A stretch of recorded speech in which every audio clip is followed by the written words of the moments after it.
오늘 말씀은 에스겔 11장 1절부터 12절까지입니다. 에스겔 11장 1절부터 12절입니다. 그때에 주의 영이 나를 들어올려서 여호와의 전 동문 곧 동양한 문에 이르시기로 보니 그 문에 사람이 25명이 있는데 내가 그 중에서 아술의 아들 야사냐와 분하야의 아들 블라랴를 보았으니 그들은 백성의 고관이라. 그가 내게 이르시되 인자야, 이 사람들은 불의를 품고 이 성 중에서 악한 꾀를 꾸미는 자리라. 그들의 말이 집 건축할 때가 가깝지 아니한즉 이 성읍은 가마가 되고 우리는 고기가 된다 하나니, 그러므로 인자야, 너는 그들을 쳐서 예언하고 예언할지니라.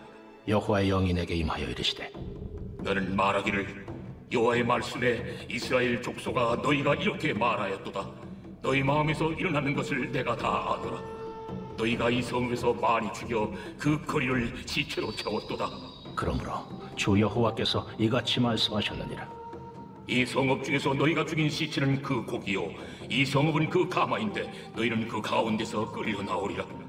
나 주 여호와가 말하노라. 너희가 칼을 두려워하니 내가 칼로 너희에게 이르게 하고 너희를 그 성읍 가운데서 끌어내어 타국인의 손에 넘겨 너희에게 벌을 내리리니 너희가 칼에 엎드려질 것이라. 내가 이스라엘 변경에서 너희를 심판하리니 너희는 내가 여호와인 줄을 아니라.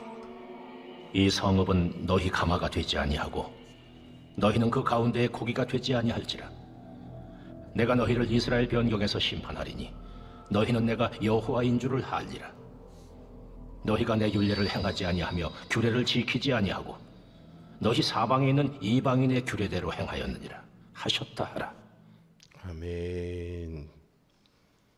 우리는요, 신앙생활하면서 하나님의 심판이라는 주제를 자주 접합니다.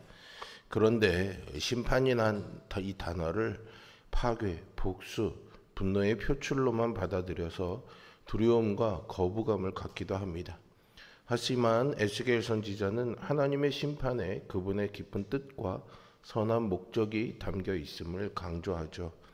에스겔 11장은 바벨론 포로로 끌려온 이스라엘 사람들 가운데 에스겔 선지자가 환상 중에 예루살렘에 남아있는 지도자들의 죄악과 그에 대한 하나님의 심판을 목격하는 내용입니다. 지도자를 대표하는 25명은 하나님의 심판이 임박했음에도 불구하고 자신들의 안전을 확신하며 거짓 평안을 외치고 있습니다. 하나님은 이들의 교만과 악행을 에스겔에게 생생하게 보여주시고 그들에게 임할 심판을 선언하십니다. 하나님은 온 유다 백성에게 심판을 경고하시면서 특히 예루살렘 지도자들의 죄악을 엄중히 지적하시는데요. 그들은 하나님의 도성을 지키는 자들이 아니라 오히려 불의와 악행을 일삼으며 백성을 미혹하는 자들이었습니다. 에스겔 선지자는 주의 영에 이끌려 성전 동문으로 나아가 그 문에 있는 25명의 사람들을 봅니다.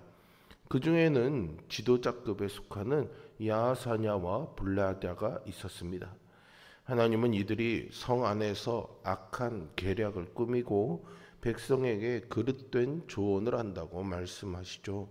더 큰 문제는 예루살렘의 지도자들이 하나님을 떠나 부도덕한 삶을 살면서도 스스로 괜찮다고 안전하다고 생각했다는 점입니다.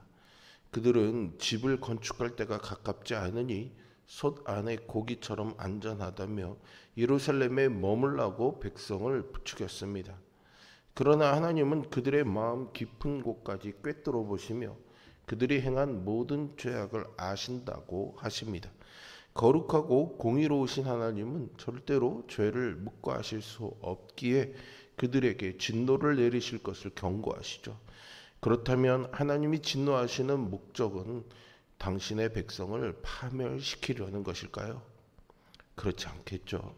사람은 상대를 파괴할 목적으로 분노를 표출하기도 합니다.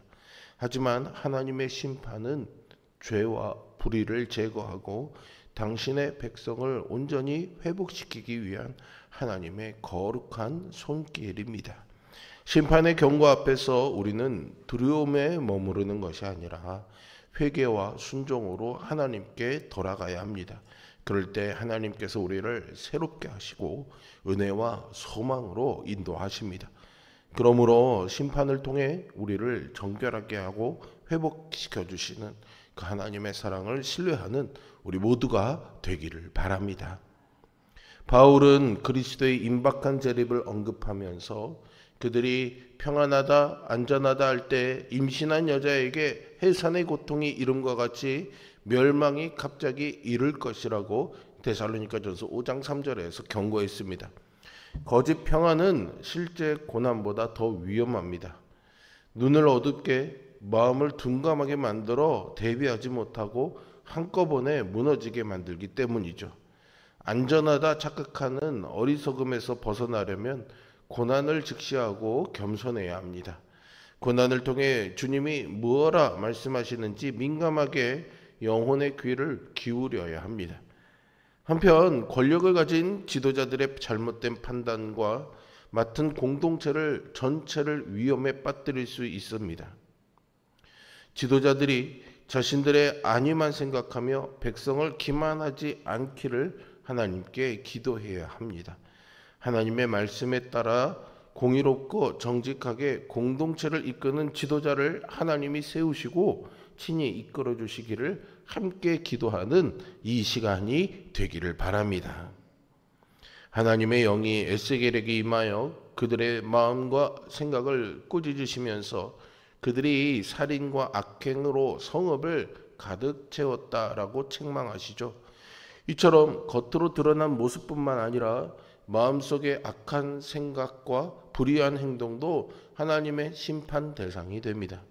노아 때에도 하나님은 그러한 세상의 형편, 즉 마음으로 생각하는 모든 것이 악한 상황을 슬퍼하셨습니다. 예레미야 역시 만물보다 거짓되고 심히 부패한 것은 마음이라며 탄식하고 있습니다. 무엇보다도 마음을 지켜야 하겠습니다. 생명의 근원이 거기서 나기 때문이죠. 한편 하나님은 유다 백성을 이방인의 손에 넘기시고 칼로 심판하실 것을 경고하시는데요. 그들이 칼에 맞아 죽을 것이며 포로로 끌려갈 것이라고 선언하십니다. 그들은 하나님의 규례를 따르지 않고 오히려 이방인들의 악한 풍속을 따랐기에 그 죄에 마땅한 결과를 맞이할 것이라고 경고하시죠. 하나님께 마음을 두지 않자 다른 것이 그 마음을 차지한 형국입니다. 하나님이 심판을 경고하시는 이유는 단순히 그들을 멸망시키시려는 것이 아니라 하나님이 과연 어떤 분이신지를 백성에게 알리시기 위함입니다. 하나님은 심판을 통해 당신의 거룩함과 공의를 백성에게 일깨우시려는 목적을 가지고 계십니다. 신앙생활의 핵심은 하나님을 알아가는 것입니다. 우리가 진정으로 하나님이 누구신지 안다는 의미는 지식이나 정보에만 국한되지 않습니다. 하나님이 주는 복이나 징계와 심판을 통해 우리는 하나님을 경험하면서 하나님에 대한 살아있는 지식을 쌓아가야 합니다. 이스라엘 백성은 오랜 시간 하나님을 알고 믿는다고 입술로는 고백했지만 하나님을 진정으로 알고 있었던 것은 아닙니다. 그들은 실제 삶에서는 우상 숭배와 세상의 풍속을 따름으로써 계속 하나님의 진노를 불러일으키고 있었습니다. 그러다 마침내 그들에게 하나님의 심판이 내려진 순간 비로소 백성은 자신들의 의지하던 모든 것이 허무하게 무너지고 오직 하나님만이 참된 신이라는 사실과 죄를 미워하시는 하나님의 거룩함과 공의를 깨달을 수 있었습니다.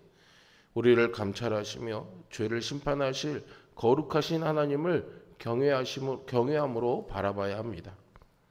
우리가 두려워해야 할 분은 오직 하나님 한 분뿐이시죠. 그러므로 매일 매 순간 거룩하신 하나님을 경외하며 그분의 뜻에 순종하며 살아가는 우리이기를 바랍니다. 인간은 결국 누군가를 또 무엇인가를 마음으로 섬기게 되어 있습니다. 죄의 종으로 사망에 이를지 순종의 종으로 의에 이를지를 결정해야 합니다. 우리는 하나님의 말씀을 떠나 세상의 가치관과 풍속을 따르려는 유혹을 경계하고 마음과 행실을 깨끗하게 하여 하나님께 온전히 순종하는 삶을 살아야 하겠습니다. 그것이 임박한 심판을 대비하는 유일하고도 완전한 길입니다. 하나님의 심판은 백성을 향한 무서운 칼날이 아닙니다. 심판은 죄로 오염된 세상을 정결하고 거룩하게 하며 하나님의 진리와 공의를 일깨우는 하나님의 사랑을 나타내는 도구입니다. 여러분 모두 죄악을 심판하시는 하나님을 경외함으로 악을 멀리하고 온갖 죄악으로 오염된 세상에 하나님의 준엄한 심판을 알리는 파수꾼의 삶을 살 수 있기를 소망합니다. 오늘 본문은 당시 예루살렘 지도자들의 교만과 악행, 그리고 그들을 향한 하나님의 임박한 심판을 보여줍니다. 우리는 거짓 평안을 경계해야 합니다. 또한 세상의 유혹에 흔들리지 않고 하나님의 말씀에 굳게 서서 마음과 행실을 정결하게 하는 삶을 살아가야 합니다. 하나님이 다스리시기에 하나님의 공의는 반드시 이루어진다라는 사실을 기억하면서 우리의 각자의 행위에 따라 심판받을 것을 기억하며 늘 깨어 기도하며 살아가는 우리 모두가 될 수 있기를 주님의 이름으로 축원드립니다. 기도하겠습니다. 선하시며 자비로우신 아버지 하나님, 오늘도 하나님의 준엄한 말씀 앞에 겸손하게 엎드립니다. 내 행실로 나로 판단하지 말게 하여 주시고 하나님의 말씀의 잣대에 우리의 삶을 비춰볼 수 있는 겸손함을 허락하여 주시옵소서. 나는 여전히 괜찮은 것 같고 세상도 평안하다 말할 때 하나님의 마음은 어떠신지를 들여다볼 수 있는 지혜를 주시고 혹여나 우리의 죄악으로 인한 하나님의 진노와 심판이 우리의 목전에 있다면 평안하다 하는 거짓에 속지 말게 하시고 임박한 그 하나님의 심판을 두렵고 떨리는 마음으로 마음에 기억하며 하나님 앞에 늘 진실하기를 구하고 회개하며 하나님의 말씀을 붙잡고 살아가는 은총이 있도록 우리와 함께하여 주시옵소서. 주님, 무더위 속에서 우리의 영과 육이 지치지 않도록 새 힘을 주시고 하나님, 우리 모든 성도들이 강건하게 지낼 수 있도록 붙잡아 주시옵소서. 청소년교회 수련회가 이틀째 진행됩니다.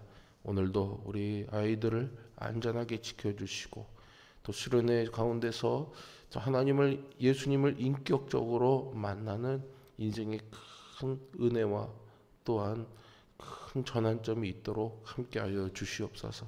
수고하시는 목사님과 교사들, 섬겨주시는 그 손길들 위에 하나님이 지혜와 힘을 주셔서 능히 감당하게 하여 주옵소서.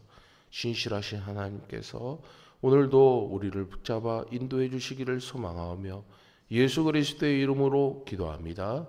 아멘. 하늘의